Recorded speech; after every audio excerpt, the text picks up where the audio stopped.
नमस्कार दोस्तों, मैं आपका musical friend Vijay the rhythm music YouTube channel पे आपको बहुत दिन बाद फिर से स्वागत कर रहा हूँ। काफ़ी समय हो गया था आप लोग से मुलाकात हुई, लेकिन अब मुझे समझ में आ रहा है कि ज़रूरी है, क्योंकि आज से सिर्फ एक दिन बाद आप सभी का हिंदुस्तानी वोकल म्यूज़िक क्लासिकल का बोर्ड का एग्ज़ाम थ्योरी का है, जो कि अब सिर्फ एक दिन बचे हैं। मैंने सोचा था पहले ही बनाने के लिए वीडियो आप लोग के लिए, लेकिन क्या होता है कि जब एग्ज़ाम करीब आता है ना, तो बच्चों का दिमाग बहुत तेज़ काम करने लगता है। तो मैंने सोचा एक दिन पहले बताएंगे तो सारी चीज़ें आपको ताज़े आप लोग के दिमाग में रहेगी।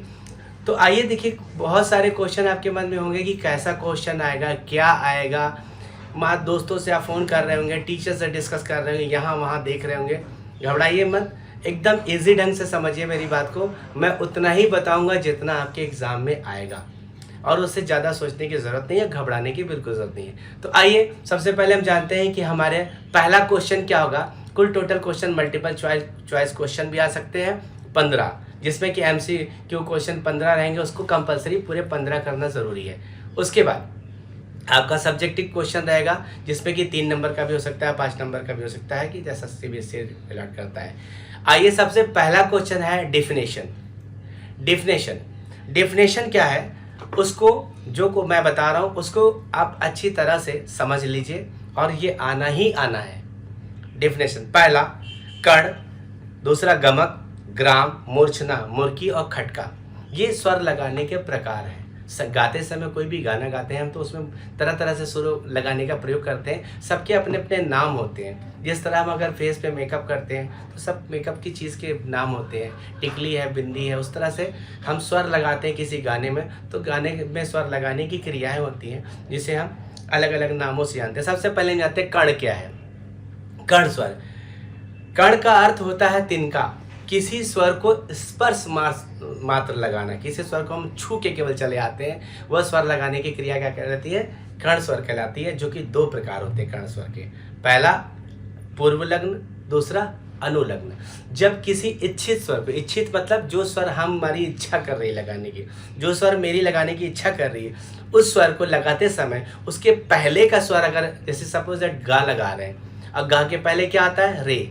अगर गा लगाते समय, गा को गाते समय रे को स्पर्श करके गा पे आते हैं, तो वह स्वर लगाने की क्रिया क्या कहलाएगी, पूर्व लग्न कण स्वर। और अनुलग्न क्या है, अगर हम गा गाते हैं या गा बजाने जा रहे हैं और गा के बाद माँ आता है, माँ को छू करके गा पे आते हैं, ये स्वर लगाने की क्रिया अनुलग्न कहलाती है। तो आपको समझ में आया होगा कण स्वर किसे कहते हैं, और कण स्वर कितने प्रकार के होते हैं। कण स्वर 2 प्रकार के होते हैं, अनुलग्न और पूर्व लग्न। अगर पहले के स्वर को स्पर्श करके इच्छित स्वर पे आ गए तो पूर्व लग्न, और उसके बाद के स्वर को इच्छित स्पर्श करके इच्छित स्वर पे आ गए तो अनुलग्न कहलाता है। ये था कण स्वर की परिभाषा। अब हम दूसरा है गमक। गमक किसे कहते हैं, देखिए जैसे कि संस्कृत में आपने पढ़ा होगा गम शब्द, गम धातु भी होती है। गम का मतलब होता है चलना। जिस तरह से कोई भी व्यक्ति 15 प्रकार से चल सकता है, उसी तरह गमक के 15 प्रकार होते हैं। जैसे चलना कैसे 15 प्रकार से होता है, जैसे कोई कूद के चल रहा है, कोई घिसक के चल रहा है, कोई रगड़ के चलता है, कोई लुढ़क के चल रहा है, ऐसे 15 प्रकार से व्यक्ति चलता है। उसी तरह स्वर लगाने गमक 15 प्रकार से होती है। गमक के 15 प्रकार हैं, ठीक है। अब गमक क्या है, कोई भी स्वर की आंदोलन, कंपन जिसे कहते हैं, कंपन अगर आपको अच्छी लग रही है, वो गमक है। जैसे कि कोई भी स्वर हम गाते हैं, अगर मुझे अच्छा लग रहा है तो वो स्वर लगाने की क्रिया गमक कहलाती है। आपको समझ में आया गमक किसे कहते हैं और कितने प्रकार के होते हैं। गमक के 15 प्रकार होते हैं। अगला क्वेश्चन है ग्राम। ग्राम किसे कहते हैं, देखिए जब हम 22 ग्राम का मतलब होता है नॉर्मल दृष्टि से, जैसा कि हम लोग सुनते हैं कभी आपका गांव कहाँ है, आपका ग्राम कहाँ है, लिखते हैं ना पोस्ट ग्राम। ये ग्राम का अर्थ होता है गांव। जिस प्रकार से व्यक्तियों के रहने का स्थान ग्राम कहलाता है या गांव कहलाता है, उसी तरह 22 श्रुतियों पे 7 सुरों की स्थापना करना ग्राम कहलाता है, जो 3 प्रकार से होती है। पहला षडज ग्राम। ये षडज ग्राम क्या है, जब 22 श्रुतियों से पे 4 3 2 4 4 3 2 ये डिस्टेंस में हम अगर हम स्वरों की स्थापना करते हैं, तो ये स्वर स्थापना करने की क्रिया क्या कहलाती है, षडज ग्राम कहलाती है। मध्यम ग्राम में क्या हुआ, दूसरा मध्यम ग्राम हुआ। कुछ लोग शास्त्रकारों ने कहा कि इसमें से अगर पा जो है 17वीं श्रुति पे पा है, अगर इसको 16वीं श्रुति पे कर देते तो ज़्यादा खूबसूरत होता। तो जब उन्होंने वो लोगों के प्रचलन में आ गया, जब प्रचलन में आ गया तो उस ग्राम को, उस बदलाव को क्या कहा गया, मध्यम ग्राम। इसमें क्या हुआ, 17वीं श्रुति से हटा के 16वीं श्रुति पे जो 4-3-2 4-4-3-2 का डिस्टेंस था वो थोड़ा सा आगे पीछे हो गया। ये आप खुद प्रैक्टिकल करके देखेंगे तो ज़्यादा अच्छा लगेगा। मेरा स्क्रीनशॉट मैं भेज दे रहा हूँ, उस पर देख लीजिएगा स्वर की स्थापना किस तरह से 22 श्रुति पे हुई। ये ग्राम स्वर लगाने की क्रिया, रखने की क्रिया क्या कहलाई, मध्यम ग्राम कहलाई। तीसरा ग्राम था गंधार ग्राम। गंधार ग्राम, जैसे कि नाम से आप समझ में आ रहा है, गंधार, गंधर्व लोक से वो आया था। जब बड़े बड़े भगवान थे, उस समय का जो युग था वो गंधर्व लोक था, और उस समय की जो स्वर की श्रुतियों पे स्वर की स्थापना थी, जो कि आज भी किसी को परफेक्ट रूप से नहीं मिल पाई, कोई इसका आंकड़ा नहीं लगाया पाया। वो जैसे कि एग्जाम्पल पे कह रहा है कि भाई शंकर भगवान डमरू बजाते थे, वो डमरू लेके चले गए, सरस्वती जी वीणा बजाती थी, अपना वीणा लेके चली गई, वो अचानक से वो पूरा विलुप्त हो गया। इसीलिए कहा गया गंधर्व ग्राम जो था गंधर्व लोक से आया था, और गंधर्व लोक ही विलुप्त हो गया, उसकी कोई खोज खबर मिल नहीं पाई। इसीलिए एक क्वेश्चन ये आता है, कौन सा ग्राम ऐसा था जो कालांतर में विलुप्त हो गया, वो ग्राम था गंधर्व ग्राम। तो आपको बच्चों, आपको ये पता चल गया ग्राम किसे कहते हैं। 22 श्रुतियों पे 7 स्वरों की स्थापना करना ग्राम कहलाता है, जो 3 प्रकार से होती है, और उस 3 के अलग अलग नाम है, षडज ग्राम, मध्यम ग्राम और गंधार ग्राम। और कोई पूछेगा कि क्वेश्चन में आ गया कौन सा ग्राम कालांतर में विलुप्त हो गया, तो वो है गंधार ग्राम। Thank you so much.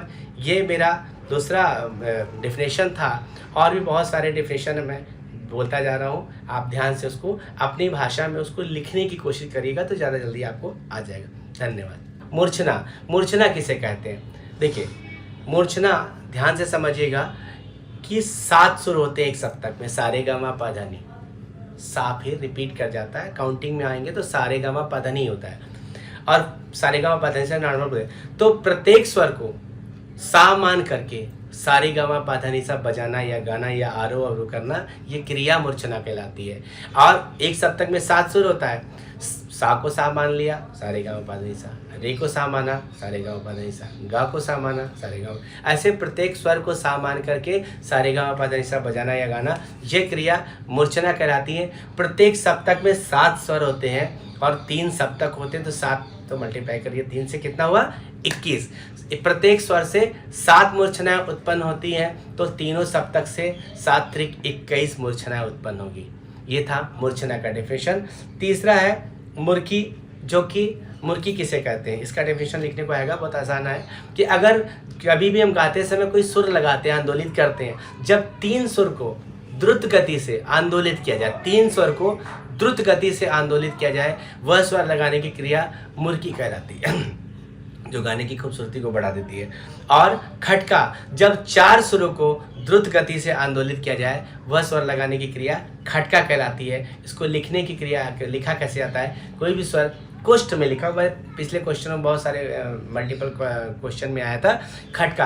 अगर कोई स्वर कोष्ठ में लिख दिया गया तो समझ लीजिए ये इंडिकेशन क्या दे रहा है, खटका का। ठीक है, 3 स्वर एक साथ लिख दिया गया, उसको अंडरलाइन कर दिया गया, तो समझिए 3 स्वर एक साथ गाए जाएंगे। ठीक है, तो ये खटका जो है आपने कोष्ठ में लिखा होता है, ये ध्यान रखिएगा।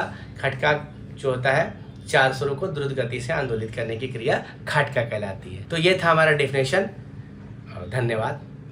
फिर अगले क्वेश्चन के लिए मिलते हैं।